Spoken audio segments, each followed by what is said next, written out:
పోలీసులకి? ఎన్ని గ్రామాలు ఊర్లో వదిలిపెట్టి బతుకుతున్నారు జనం? పోలీస్ శాఖ కనపడదా? మాట్లాడితే ల్యాండ్ ఆర్డర్ ప్రాబ్లం అంటారు. తెలుగుదేశం వాళ్ళు ఊర్లలోకి రావాలంటే ల్యాండ్ ఆర్డర్ ప్రాబ్లమా? ఊర్లో వదిలిపెట్టి బతకాలా వీళ్ళు? ఏ పోలీస్ శాఖ ఎందుకుంది? వీడేమో అనిల్ కుమార్ యాదవుల్ని రక్షించడానికి, బీసీ కులాల్ని రక్షించడానికి అనిల్ కుమార్ అంట. ఈ మీద అతను అడుగు పెట్టాడు ఈ నియోజకవర్గంలో. అదే సామాజిక వర్గం యాదవుల మీద దాడి జరిగింది. ఇతర బీసీలను రక్షించేవాడు. నెల్లూరులో అయిపోయింది అతని పని. ఇక్కడికి వచ్చాడు అరాచక శక్తి. ఈడొక అరాచక శక్తి. ఈ అరాచక శక్తికి గాలికి నిప్పుకి గాలి తోడైనట్టు ఆ అరాచక శక్తి ఇతర బీసీల తరఫున పోటీ చేస్తాడా?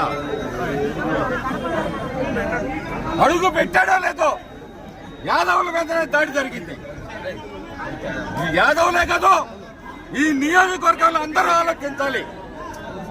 ఇలాంటి అరాచక శక్తులకి అవకాశం ఇస్తే భవిష్యత్తులో అందరి మీద దాడులు జరుగుతాయి. ఎన్ని సంవత్సరాలు, 5 సంవత్సరాలుగా వాళ్ళు ఊర్లో వదిలిపెట్టి ఎక్కడో ఊరికొకడు, చెట్టుకొకడు, పుట్టకొకడు బతుకుతుంటే వాళ్ళ మీద దాడులా? సిగ్గు లేదా? పోలీస్ శాఖ ఏం చేస్తా ఉంది? ఆత్మకూరులో ఎస్సీలు ఊర్లో వదిలిపెట్టిపోయారు. గుండ్లపాడులో పెరికలు బీసీలు ఊర్లో వదిలిపెట్టిపోయారు. గొట్టెపాళ్లలో ఒక గొడవ జరిగితే ఒక వర్గం ఊర్లో ఉండాలి, ఇంకొక వర్గం ఊర్లో ఉండకూడదు. జగవేశ్వరపాడులో బాధితులు వీళ్ళు ఊర్లో వదిలిపెట్టిపోవాలి. గుండ్లపాడులో బాధితులు ఊర్లో వదిలిపెట్టిపోవాలి. గుండ్లపాడులో ఊరు వదిలిపెట్టిన వాళ్ళ మీదనేమో రౌడీ షీట్లు ఓపెన్ చేస్తారా? మర్డర్ కేసు చేసిన వాళ్ళ మీద రౌడీ షీట్లు ఉండవా? ఇదే న్యాయం చేస్తున్నారు.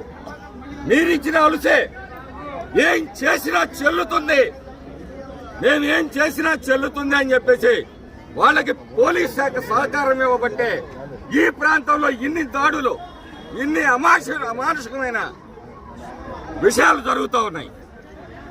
ఒకటే చెప్తున్నా, గుళ్లపాడులో మర్డర్ చేసిన వాళ్ళ మీదనేమో రౌడీ షీట్ లేదు, తప్పుడు కేసులు పెట్టిన వాళ్ళ మీద రౌడీ షీట్లు ఓపెన్ చేశారు. ఇదేంటంటే పోలీస్ శాఖ డిస్క్రిమినేషన్ అంట. వాళ్ళు ఇష్టం వచ్చినట్టు చేయొచ్చంట. అంటే లా అండ్ ఆర్డర్ని కాపాడటం కదా మీరు చేయాల్సిందే. ఎలక్షన్లు వస్తున్నాయి, ఏ విధంగా వాళ్ళకి సహకరించాలని ఆలోచనతో గుళ్లపాడులోనేమో మర్డర్ కేసుల ముద్దాయిల మీద రౌడీ షీట్లు పెట్టకుండా అమాయకుల మీద రౌడీ షీట్లు పెట్టి వేధిస్తున్నారు. ఈ రోజుకి చంద్రయ్య హత్య జరిగిన తర్వాత ఊర్లో ఉంటే 2 ఆర్మ్స్ యాక్ట్లు పెట్టారు, మర్డర్ కాన్స్పిరసీలు పెట్టారు. ఎక్కడో గొట్టపాళ్లలో గొడవ జరిగితే నేనెక్కడో తిరుపతిలో ఉంటే నా మీద కేసు పెట్టారు. ఏం జరుగుతుంది ఇక్కడ? సమాజం ఆలోచించాలి, మేధావులు ఆలోచించాలి. ఎవరికి భయపడే ప్రశ్నే లేదు. ప్రాణాలు ఒక్కరోజే పోతాయి, అంతేగాని ప్రతి నిమిషం చస్తూ బతుకుతూ భయంగా ఈ పల్నాడు ప్రజలు బతకాల్సిన అవసరం లేదు. సావో రేవో ఒకే రోజు తెలుసుకునే సమయం ఆసన్నమైందని చెప్పి ఈ సందర్భంగా చెప్తా ఉన్నాను. జనాల్ని చంపిస్తాడా? అక్కడేమో వార్డులో బర్త్డే కేకులు కట్ చేసుకుంటున్నాడు. ఇది రాక్షస క్రీడ.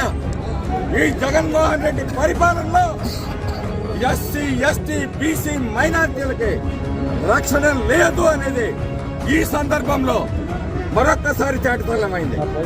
ఈ రాష్ట్రంలో జరిగిన దాడులన్నిటి కూడా 90% మంది ఎస్సీ, ఎస్టీ, బీసీల మీద, మైనార్టీల మీదనే దాడులు జరిగాయి.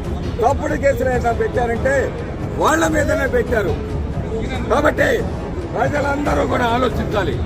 మీరు భయపెడితే భయపడటానికి పల్నాడు ప్రజలు సిద్ధంగా లేరు. చావో రేవో తేల్చుకోవడానికి సిద్ధంగా ఉన్నారు.